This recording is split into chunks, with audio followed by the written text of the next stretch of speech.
It's a pleasure to be here. I wanted to actually ask you guys a couple of questions first.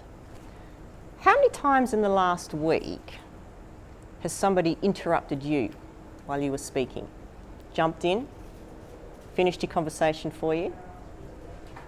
How did you feel? Yeah. Doesn't make you feel valued, does it? Now, the more painful question is, how many times were you the perpetrator?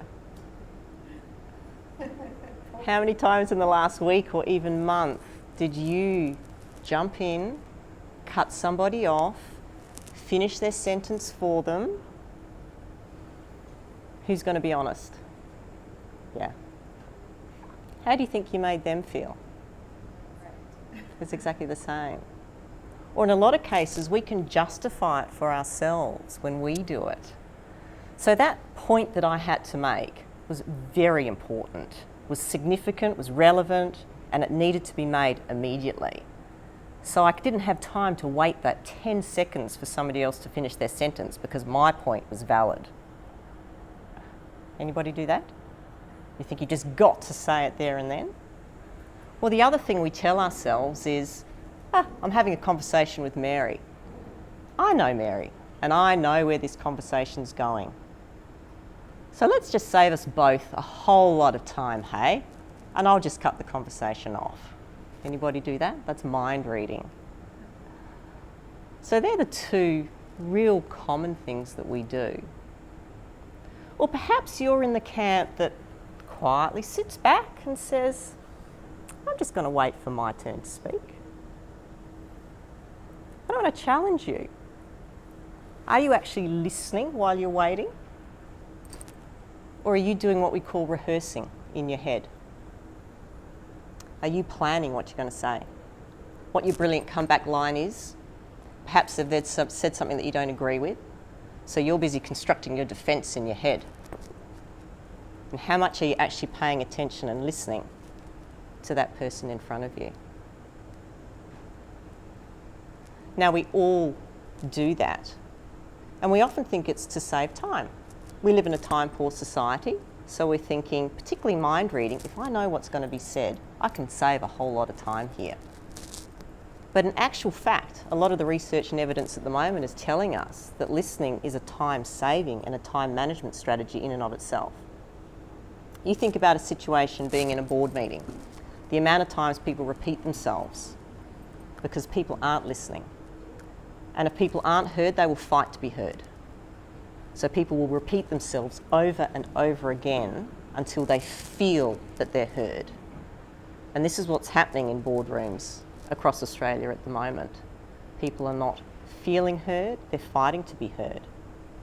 And if you think about it in a situation where perhaps a client is pitching to you or you're having a meeting about a project, the amount of times that I hear clients say, they didn't listen. I haven't got what I asked for. And it's had to be redone. Happens in advertising quite a bit.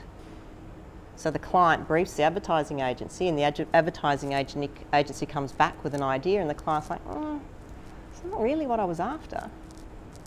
Didn't you actually pay attention to what I was telling you? And the answer invariably is, no, they weren't. So I believe at the moment we're suffering from what I like to call an epidemic of poor listening. An epidemic of poor listening that's occurring everywhere. And it doesn't matter what socioeconomic status we're in, whether it's in businesses, organisations, or in the home. It's occurring in boardrooms, schoolrooms, lounge rooms, and bedrooms. And it's leading to miscommunication, misunderstanding. It's leading to heartache. It's leading to dissatisfaction, disconnection, and destruction. And something does need to be done about it. But why is it so difficult for us? Part of it is our actual innate biology. We have ears to hear with. Our ears are on 24/7. I don't know that everybody knows that. You hear when you're asleep. Your ears never actually turn off. But hearing is that passive process, that automatic process that we have. It's the biological or physiological process of interpreting sound waves. We don't have to think about it, it just happens. And a lot of people think listening is the same. It just happens. No, it doesn't. Listening is actually an effortful process. It requires conscious effort. You've actually got to decide, make a decision, place your attention, and you've got to choose what sounds and what signals you're going to pay attention to and choose to ignore others. So that's that focused attention. And that takes effort, practice, and energy. And are we taught that? Was anybody taught how to listen? School, university? They reckon about 2% of the population globally have ever been taught how to listen. Yet it is so, so fundamental to what we actually need to do. So we're suffering a poor listening epidemic. And the other reason why it's innately difficult for us is because of the rate at which we speak, listen, and think differs. So we actually speak at a rate of about 125 to 175 words a minute, but we can listen at up to 450 words per minute. So you can already see that there's a discrepancy there. Would anybody like to hazard a guess to how many words per minute we can think at? Just throw out a number. 1,000. It's up to 3,000. So you imagine we can listen at 450 words a minute, but we can think at 3,000 words per minute. There's a big gap there which our mind is trying to fill. And we could use it really productively. We could really be paying attention to the person in front of me. I could be really looking for those non-verbal signals, and I could be thinking about what they're saying and linking it to ideas that I have, memories, other things that are going on to put it into context to create real deep understanding. But do we do that? Most people don't. We mindlessly and unconsciously think about other things that have nothing whatsoever to do with the person, the conversation, the topic in front of us, don't we? We go on a mental vacation. I like to call it mental time travelling. Who needs Flight Centre? We've got this wonderful little travel agent in our head that takes us on adventures and vacations. And look, there's nothing wrong with that per se. But when you need to pay attention to somebody in front of you and you're mentally on holiday somewhere else, that's not an effective listening strategy. And what a lot of people don't realise is that in the conversation, that mental time travel often gets triggered by something the person is telling you. So an example might be Joe's a member of your team in your company. He's gone to a conference, he's come back. Company's got a new strategic plan, new strategic direction they're going. So he's telling you all about that. And he mentions the conference was in Hawaii. Suddenly, you're back in Hawaii 2 years ago where you had your honeymoon. And you're back swinging in that hammock, looking up at the palm trees, no idea what Joe's talking about. And usually what happens is there's a silence. We're quite attuned to silence. You're having your mental vacation and then it's like, uh-oh. And you're back and it's like, I've got no idea what he's just said. Anybody had that experience? Mental time travelling? Yeah. So we get triggered by what's going on in the conversation, and we need to develop awareness of that. Oftentimes we can't stop the trigger, but we can stop the flow-on effect. We can be aware that the trigger's happened and bring our focus back immediately back to Joe and what he's telling us. We also do it with ruminating and worrying.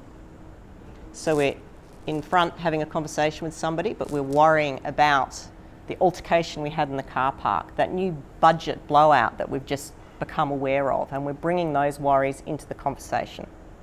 So we're here physically, but our mind is somewhere else, and we do it planning in the future. And this is something that I tend to do and I've been working on and I will continue to work on.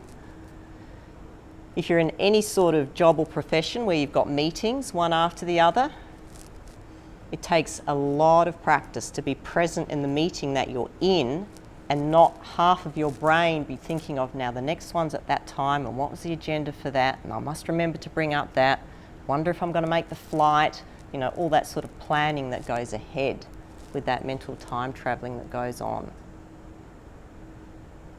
So we need to learn to what I call stay at home. Don't go on a mental vacation. You need to be present and stay at home. And by stay at home, I mean stay in your body and stay present in the here and now. And that's really mindfulness. And if we get a time at the end of this and people are up for it, I'll take you through a brief mindfulness exercise as well, which helps bring you here to the present, to the here and the now. Does it matter though? You know, we're in a fast-paced society. We've got lots and lots of things going on, lots that we want to achieve. We know that we have a technologically advanced society that's moving that way. Does this face-to-face, one-on-one communication, listening, does it matter? Well, I advocate that yes, it absolutely matters. If you think about it, one of the number one reasons that employees give for leaving an organisation for staff turnover, which is getting higher and it's related to employee engagement as well, is people are not feeling listened to, they're not feeling seen, heard, valued. So they're leaving. So listening is being linked to turnover.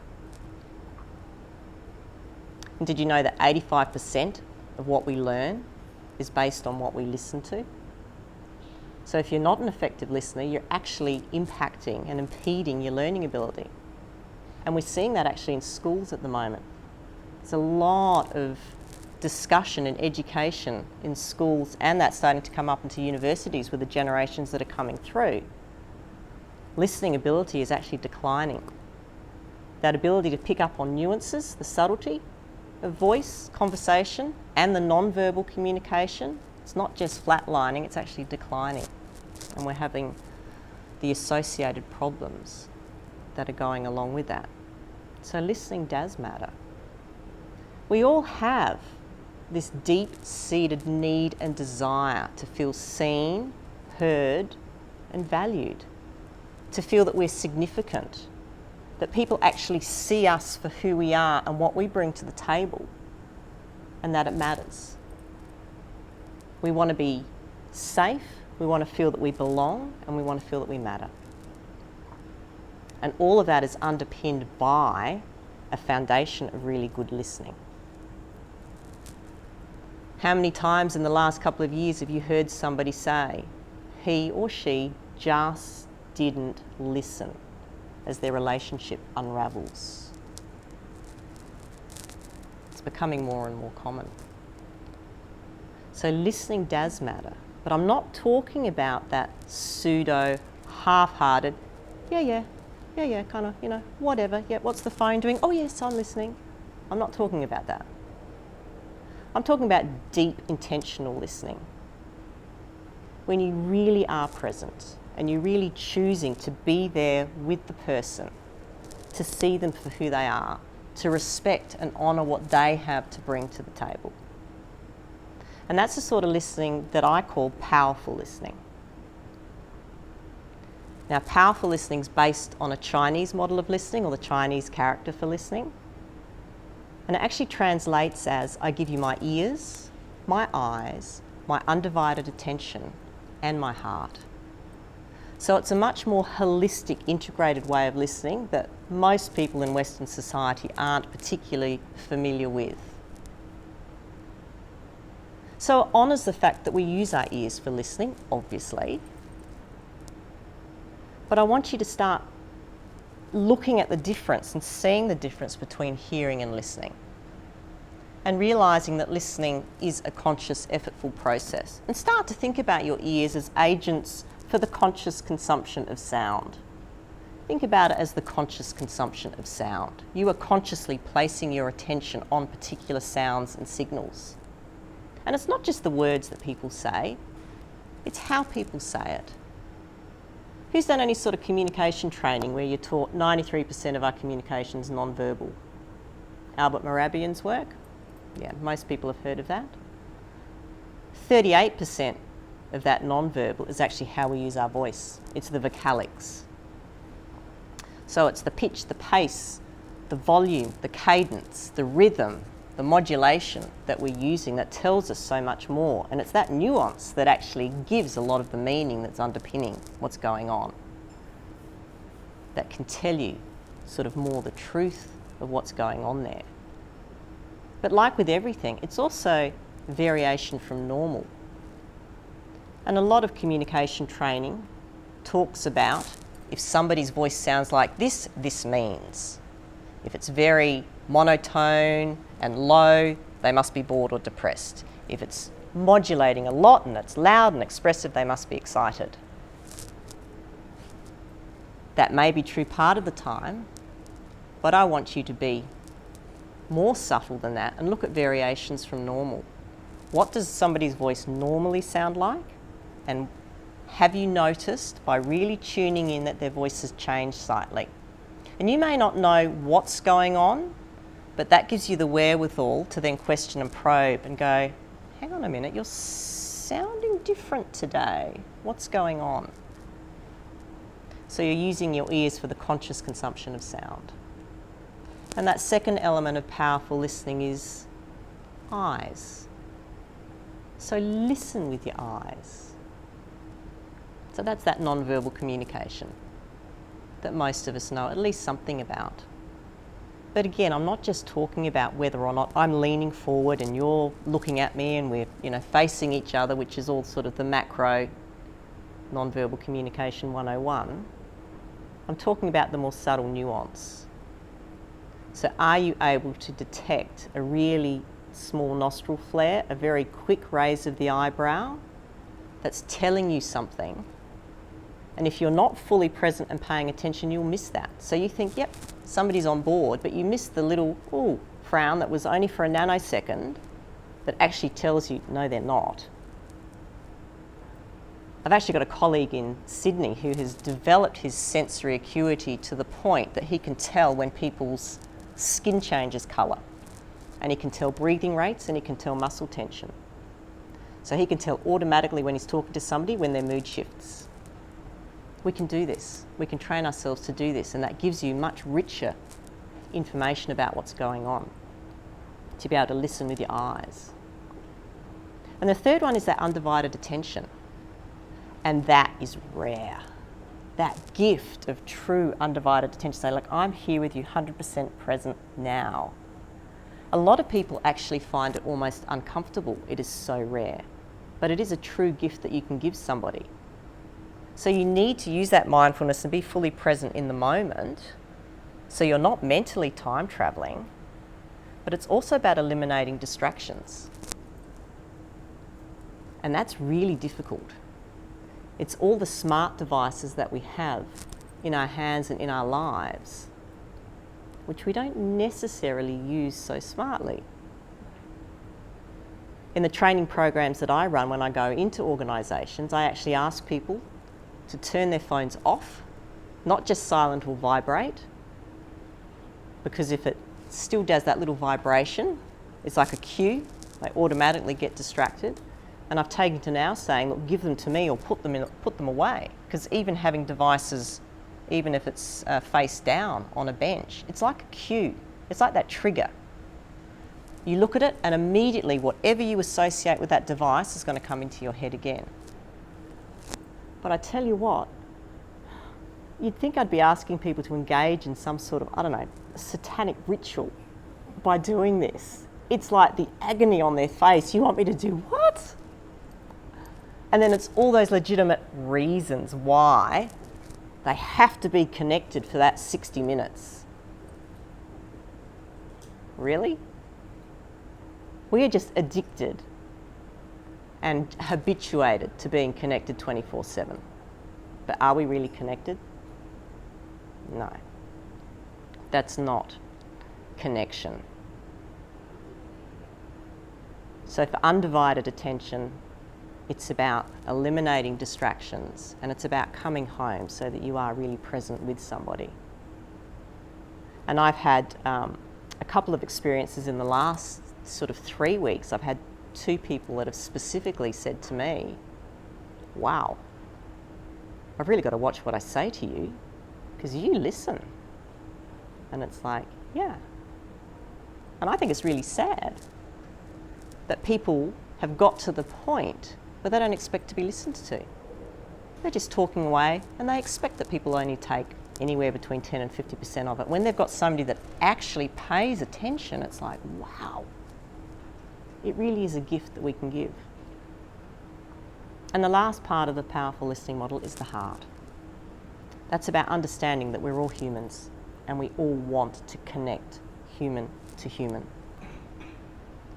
It's about heartfelt communication or empathy. If anybody knows Brené Brown's work, she's got a beautiful clip on YouTube about empathy and how important it is.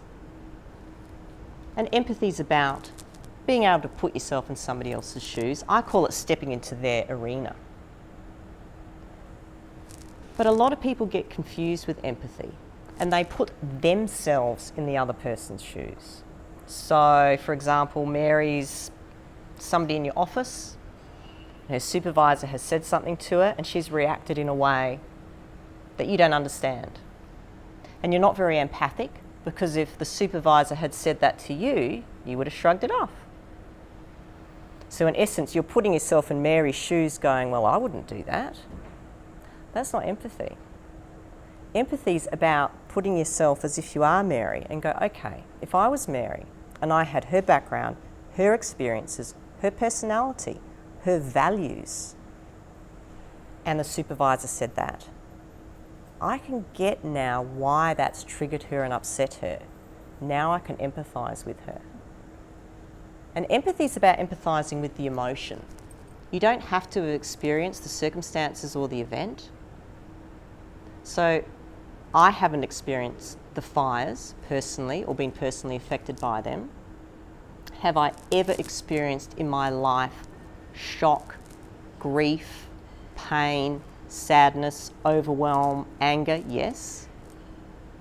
So we can relate to the emotion with somebody. We don't have to have experienced that circumstance. It's about recognising the emotion and then reflecting that back to somebody so they feel, okay, they get me. And that's what people want. They want other people to get them. It's an innate human biological drive, desire that we have. And that's what listening can offer and give people.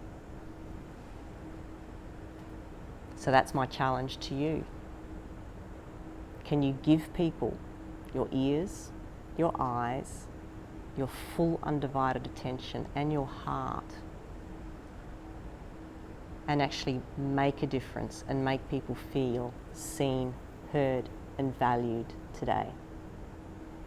Thank you.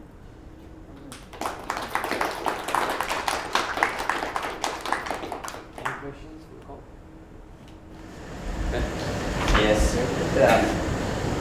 to manage external teams where we need to interact by phone, by necessity. Is there any advice or recommendations you can make about that? Then it really is about the vocalics.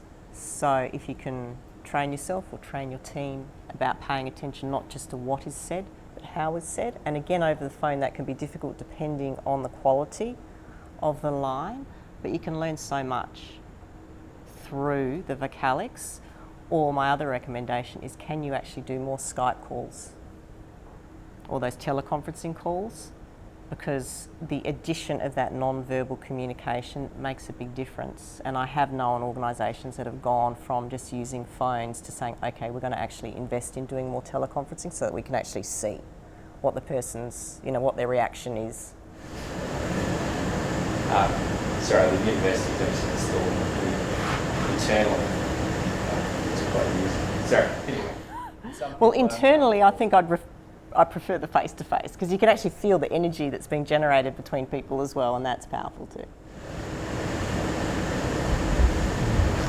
I'm just curious to know if we succeed in turning off that going off on holiday during a conversation, and during that time you ordinarily might be formulating questions to bounce off something that somebody said, but you're waiting for them to finish. So we stop that process so that we can continue to listen to what they're saying. do you personally have a process that you might adopt, or a way of addressing those questions or coming up with those questions at the end of the other person's conversation? No. So sort of recapping what you were going to be thinking about? I think a useful way of doing that is using the processes of paraphrasing or summarising, so that you're intently listening. And a lot of the time we listen to the words, but we don't actually get the spirit or the heart of the message. And for most people, it's the spirit and the heart of the message which is more important. So if you can get that and paraphrase or reflect that back to somebody, that cues it into yourself, and from there you can go, so what I'm hearing you say is, or what I understand that you're saying is, and they'll go, yeah, that's it. And then you go, well, what I was wondering was, or I had this question that I'd like to ask. That's the process that I use. I have twin daughters, and they speak very quickly, and often at the end of the day when I'm tired I can't really process what they're saying, so I have to tell them to slow down. But it seems a bit at odds with what you said. I think that we can comfortably listen to 400 words per minute. So I'm just wondering if you could maybe comment on that apparent contradiction, or if I need to do something differently, or because this has happened all their lives, so I haven't really adapted to the number of words they include in a minute. So am I doing something wrong, or what's... Good question. I'm going to throw back a question to you to start with. When you're really fresh and full of energy, wherever that for you is, or Saturday morning, Sunday morning, are you able to listen to them differently? Do you find that you can actually take in more, it's easier? Yes. What happens is that listening actually does require effort and energy, and we only have a certain amount of basically capacity. And by the end of the day, you've kind of drained that. So you will naturally find it more difficult. What I found with some people is if they do any type of meditation or mindfulness practice, it actually helps quieten the mind and re-energise so that they can engage. So if you've got, I don't know if you engage, if you have a practice of your own, but a lot of people when they get home, they have a practice that actually brings them more into the present moment, and then they find that they are better able to actually take in the information.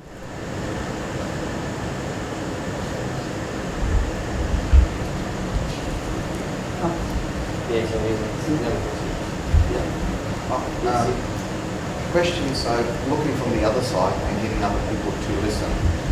So we're the speaker and we know that we're having a conversation and people aren't listening to you or not getting it.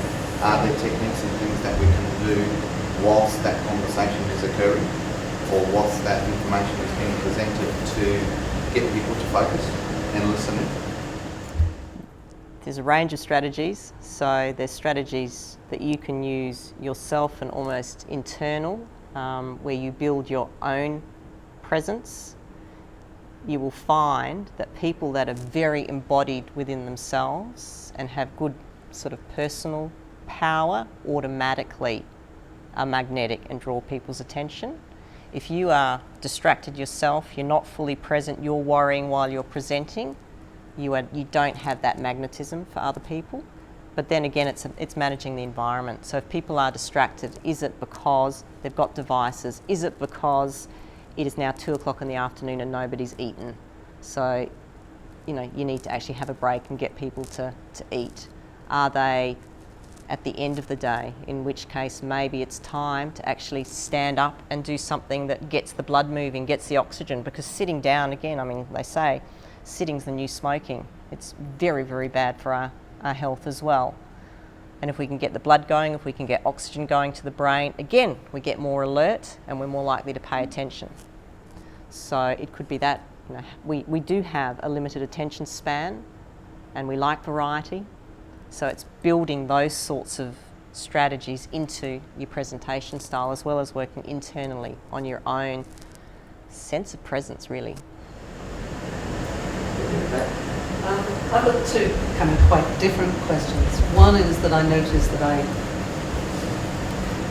it's not that I necessarily listen less, but I interrupt more when I'm with family and friends. Yeah.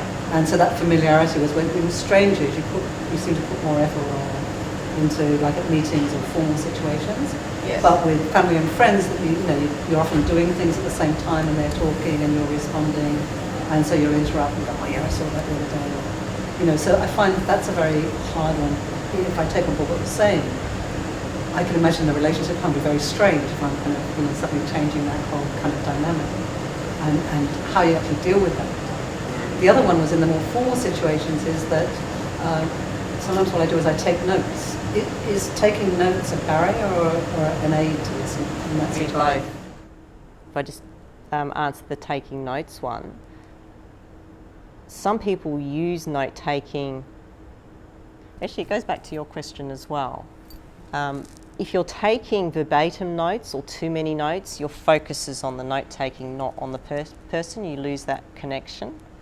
So I actually recommend, as if people want to take notes as a note-taking strategy, you actually get like an A4 piece of paper, put a line down the middle, and you have the left column is key words that they say. So you're not writing what they're saying, it's just a key word that prompted. And on the right-hand column is a key word of an idea or a question. But again, it's not even dot points, it's literally words, and you will find when you go back to that, it all comes back to you. And by just doing that quick note word form, it means that you don't lose that connection and contact with somebody else. And going back to your family situation, and the listening that I'm talking about, I'm not advocating that we can do that with everybody, 100% of the time. We'd actually be exhausted, for the amount of energy it takes. But it's about consciously choosing, and most of us are just in default mode most of the time. So in a lot of those situations, you're not required to listen in that manner. You are just spending time and building relationships in another manner. So you make conscious decisions about, is this a time where I need to actually stop and be fully present to listen to them or not? And if things are working, great. But a lot of people aren't conscious of what they're doing, and they're just in an automatic mode across the board. One more question. No problem. Thank you, Nicole. Thank you very much.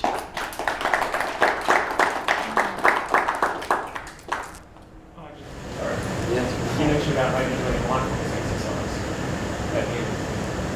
Would you like to just go through a brief? I'll All right. everybody else would like to, then if not, then that's good. Okay. So I need everybody then, I need you to wiggle your bums back in your, these seats are a bit tricky, seats as you can. Have both feet flat on the ground in front of you. Well, then wiggle forward a bit. So you actually want your feet flat on the ground in front of you, and you want your back quite straight. We actually want our chin down a little bit, like we're looking at about 2 meters in front of us, because that relaxes our neck. And we want our hands either palm down or just gently with our palms up in our lap. And then I'm going to ask you to close your eyes or gently lower your gaze, whatever feels most comfortable for you. And then take a slow, deep breath in through the nose, and then gently release that breath out through the nose. And another slow, deep breath in through the nose. And gently release that breath out through the nose.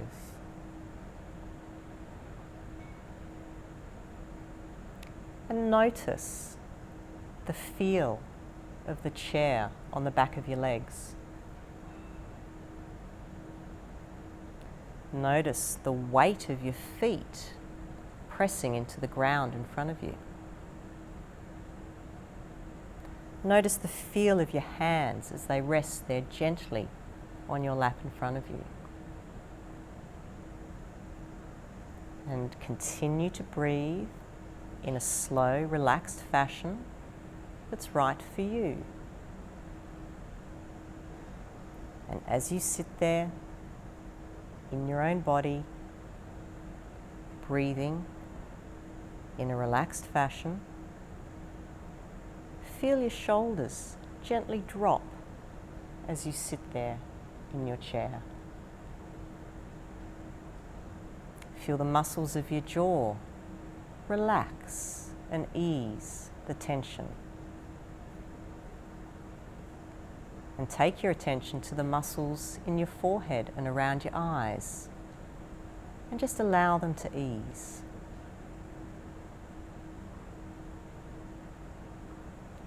And now, turn your attention to the sounds around you. Hear the whirring of the projector in the roof. Hear the footsteps of people walking past. Hear the sound of my voice. Hear the space between the words and the sounds of my voice. Pick one sound and follow it for a moment.